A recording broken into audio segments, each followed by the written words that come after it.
Lord Clavicus Vile, I am your most devoted worshipper. Please bestow upon me your greatest gift. Woe upon ye, Daedric. Wait, what? Oblivion recently got a remaster, and I thought to myself, what if the Oblivion Daedric quests are actually any good? I mean, people are obviously interested in this topic, like really interested, so why not have a look? Okay, first off, once again, this is a subjective list, so it's my own opinion.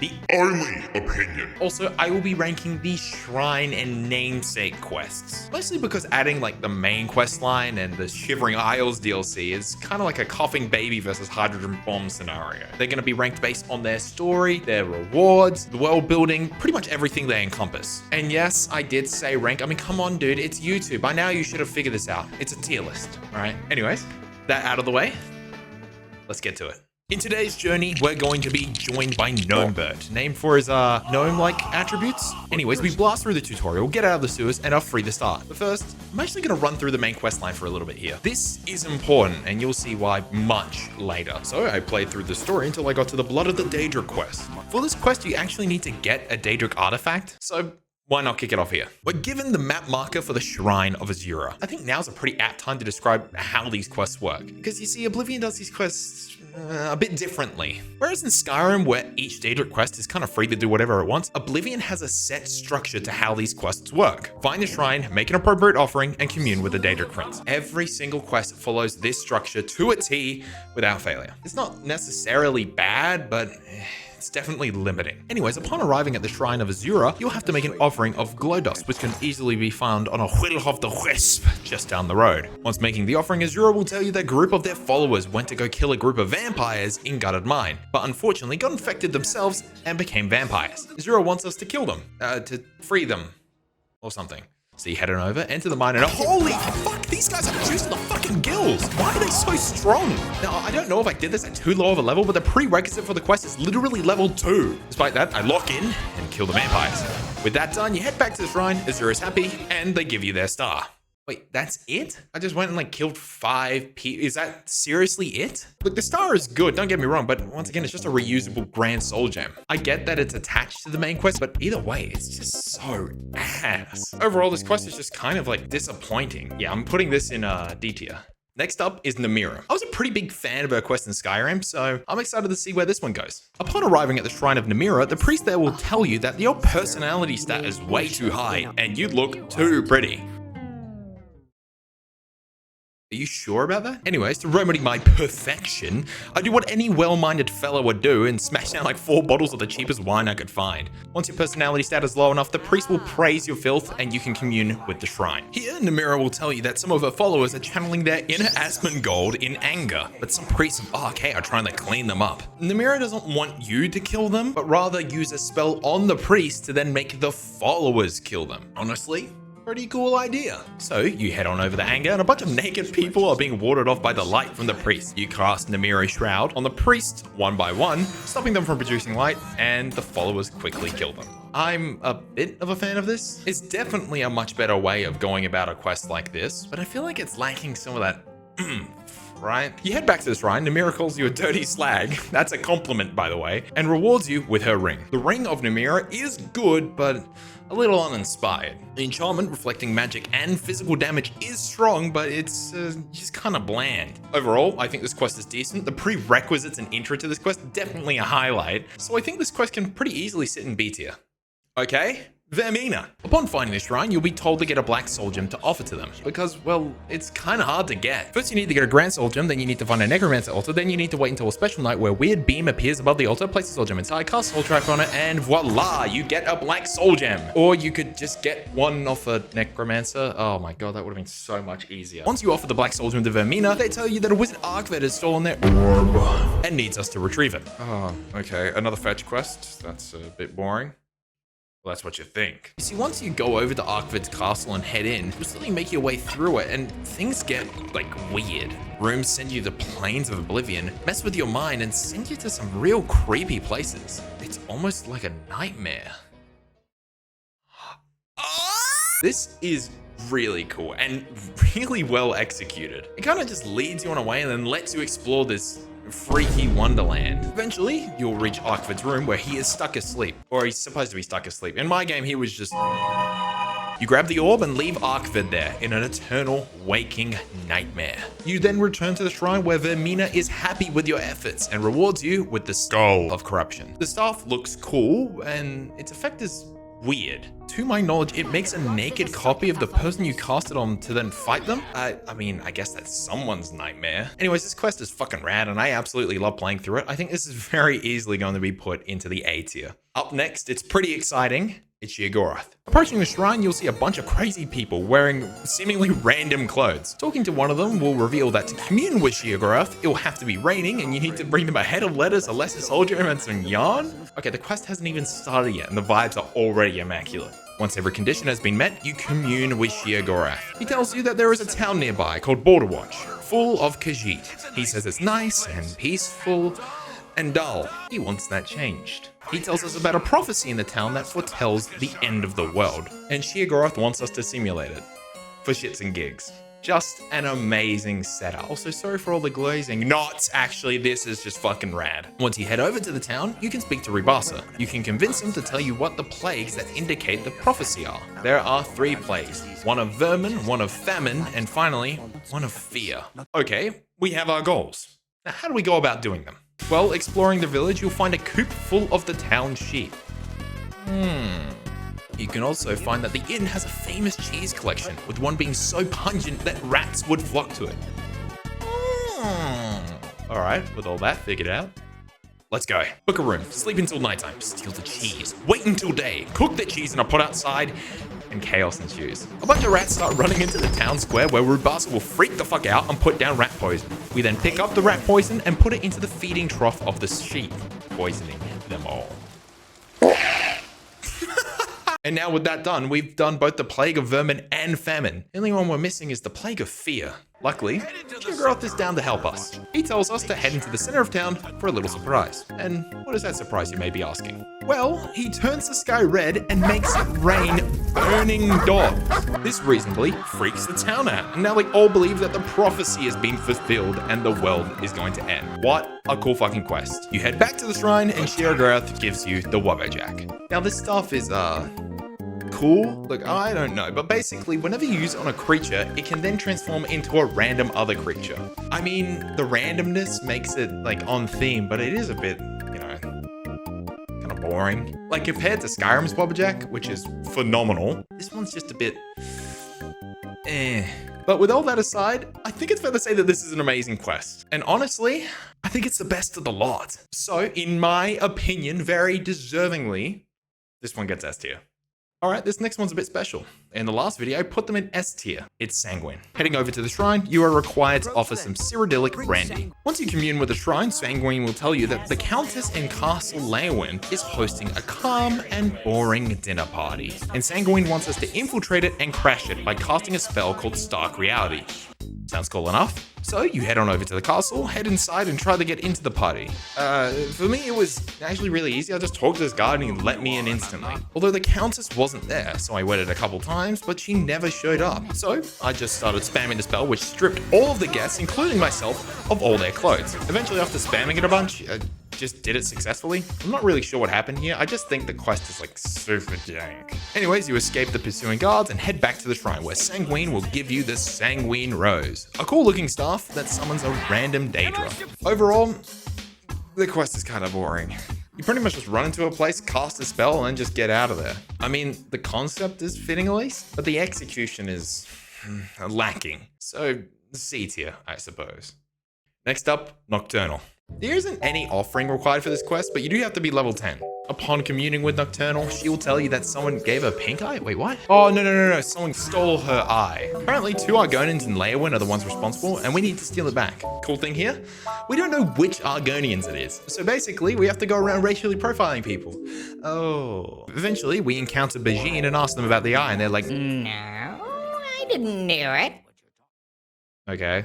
So we eavesdrop into a conversation between Byxx and their husband and find out that the eye is being kept in Tidewater Cave. You head over to the cave, quickly run through it, and get the eye.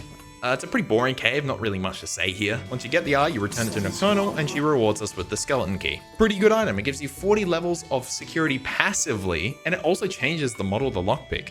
Bussing. Dude, I'm like almost 35, man. Overall, the quest has a kind of interesting start, and it just fades away into being another fetch quest by the end of it. I think it's simple C tier. Okay, so this next one got the F tier in my last video, Parite, so let's see if they've improved. When walking up to the shrine, you'll see 5 followers just kind of standing there, not moving and apparently unconscious. Communing with Parite will reveal that these followers were trying to summon them and used a spell that got their soul stuck in a plane of Oblivion. And so he wants us to break the spell. This is a cool setup, I'll be honest, and already an improvement. You prepare yourself and Parite opens up the portal. This portal will lead to a plane of Oblivion where you can find each of the souls scattered around the map. This quest is actually kind of difficult, and you have to face some pretty strong enemies. Eventually, you will free all 5 of the worshippers and return to the shrine, where Parite rewards you with the Spellbreaker. Now, I got a lot of flack in my last video because I was a bit confused as to why Spellbreaker was Parite's artifact, but this time it makes a lot more sense because you spend the duration of the quest breaking a spell. Spellbreaker has a pretty simple reflect spell enchantment on it, and it's pretty decent. Overall, the quest is pretty serviceable and does not overstay its welcome. I'm proud to put this in B tier. Okay, Meridia. When approaching the shrine, a priest will tell you that you need to place a piece of flesh from her enemies, the undead, as an offering. So you put down your offering. I chose the Rick and Morty flesh. The pickle Rick Meridia will speak to you and she tells you that there are necromancers in a cave nearby and that you should kill them. Okay, is that it? You go over to the cave, kill the necromancers, and leave. It's just a normal dungeon. Oh. You return, and she gives you the Ring of Khajiit. Why does she? What does that have to do with Meridia? Maybe it's like a lore thing, or from like the past game, kind of like Spellbreaker in Skyrim. Hey, even the mechanics of the ring have nothing to do with her. The ring will make you invisible and more sneaky, which is almost the complete opposite of what she stands for. Despite it being good, it's definitely a major downgrade compared to fucking Dawnbreaker. This quest is kind of boring. It doesn't really do anything unique, and the reward is just like completely off theme. I mean, I really feel like I can only put this into the D tier. Sorry. Now we're up to Malakath.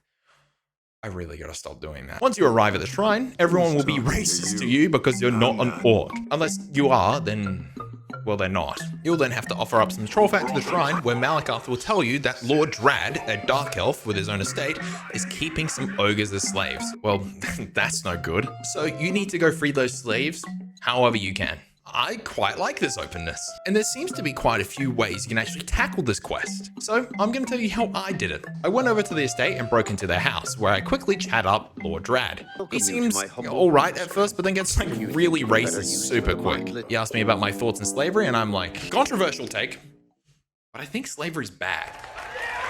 Yes, thank you. He tells me to fuck off, and then I just go chat to his wife, who, after some convincing, tells me that the ogres are being held up in Bleak Mine. So I head over there, break in, fight my way through the dungeon, and free the ogres. After that, I head back to the shrine, and Malakath is like, Thanks for freeing the slaves. no worries, man. Now they're my slaves. What? He then gives us Volundering, a ridiculously good warhammer that paralyzes on each hit. Overall, I love the moral ambiguity of this quest. Like, no matter what, the outcome is just bad. Also, the freedom is a pretty nice touch. I think this can very easily sit in the A tier. Next up, Mafala. To commune with Mafala, you'll need some nightshade and offer it to her in between midnight and the morning. She'll tell you that a nearby village, Bleaker's Way, is run by 2 families, the Nords and the Dark Elves. She wants us to murder the leaders and force both the families against each other. Basically, she wants us to start another race war. Why? What is up with these guys on race wars? Anyways, you head over to the village and figure out who the 2 leaders are. Kroll Ulfgar, a mighty axe-wielding warrior, and Niven Dalvilu, a mighty wizard. Okay? Here's the plan. I assassinate each of them in the night, and I plant an axe on Niven and a staff on Hroll, so each family thinks the leaders killed one another. And unfortunately, this just doesn't work. You see, what you're actually supposed to do is steal a ceremonial dagger and ring from each of the families and plant specifically those items on the body. I was so upset because I actually talked to a bunch of other people to figure out like who these people were and how I could set them up, only to be slapped in the face once I can only do specifically these 2 items and forced into using it. With that done, you tell one of the family members and they wage war against each other, with a good chunk of the village dying. You then return to the shrine and are rewarded with the Ebony Blade, a cool looking and pretty powerful sword. Overall, I think this quest is very befitting of Mafala, but the limitation of the items really rubbed me the wrong way and made this quest feel like so linear. So I feel the only rank I could really put this in is B. Like, it's a good quest, but Okay, next up is Hircine. To commune with Hircine, you need to present a wolf or a bear pelt. Fair enough. Once you commune with him, he will tell you that he wants you to slay a nearby unicorn and take its horn. Okay, this is a cool setup. So you head over to Harcane Grove, which is just literally a patch of grass, kill some minotaurs, and then kill the unicorn and take its horn. Oh, I thought there'd be more to it. You return to Hircine and he rewards you with the Savior's Hide. The hide is cool. It's got a decent enchant, I guess. But to be honest, this quest kind of blows. It's legit just to go here and kill this thing quest. And that's it. Super boring, really uninspired, and just kind of lazy. Unfortunately, I'm gonna have to put you in D tier. Molig Moldheim.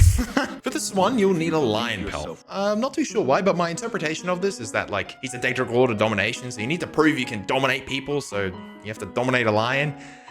That sounds so bad. Once you commune with him, he'll tell you about a guy called Melus Pedalus, and will tell you to make him kill you with a cursed mace. Okay, super unique concept. I'm a fan. Heading over to the village where he resides, you can ask around and find out that he used to be sort of a village defender, but recently became a hermit after his wife passed away from a fever, vowing to never pick up a weapon again. I really appreciate this characterization. Oftentimes in this quest, we're often just pitted against random nobodies, so having this level of depth to a person really adds to the whole atmosphere of the quest. You find out that every day at midday, he'll go over to his wife's grave to mourn. So, whilst he's mourning, you can drop the cursed mace and punch him, inciting a fight and causing him to break his vow. After a lot of bashing, he'll eventually kill you with the mace, and you'll be transported back to the shrine, where Molig Ball will reward you with his mace. This mace looks fucking rad, and its enchantment is pretty on theme. Overall, big fan of this quest, and I think it goes into the A tier pretty fittingly. Next up, Boethia. To summon Boethia, you'll need a Daedra harp. Once you commune, they'll want you to prove yourself that you are worthy, and enlists you into the Tournament of the 10 Bloods. A tournament is pretty cool, and I like killing things. Honestly, there's not much to report on here. You head into a portal where you have to fight 9 other opponents of different races and fighting styles. It's pretty good and actually difficult, except for some reason they all have like a billion healing potions on them, so you can just take them and become effectively invincible. Once you've killed everyone, you will return back to the shrine and Boethia names you their champion, rewarding you with Goldbrand, aka the cooler ebony blade. Overall, I think it's a pretty decent quest, and I think it can easily sit in the B tier. Fun and simple. Just like me. And now for our good old buddy, Clavicus Vial. At his shrine, you'll need to relinquish 500 bucks, you greedy bitch. Where they will then make you an offer to retrieve a sword, Umbra, and in exchange, you'll get the Mask of Clavicus Vial. You say yes, and he sends you on your way to Pell's Gate to investigate. Oh, and you get a statuette? Okay. On your way to the village, the statuette talks to you, and it's none other than Barbas. Let's fucking go! Barbas tells you that this is a bad idea, and that the power which Umbra holds will be detrimental to Vial's realm. Look, Barbas, I love you, buddy. But loot. So you head over to Pell's Gate and learn more about the person, Umbra? What?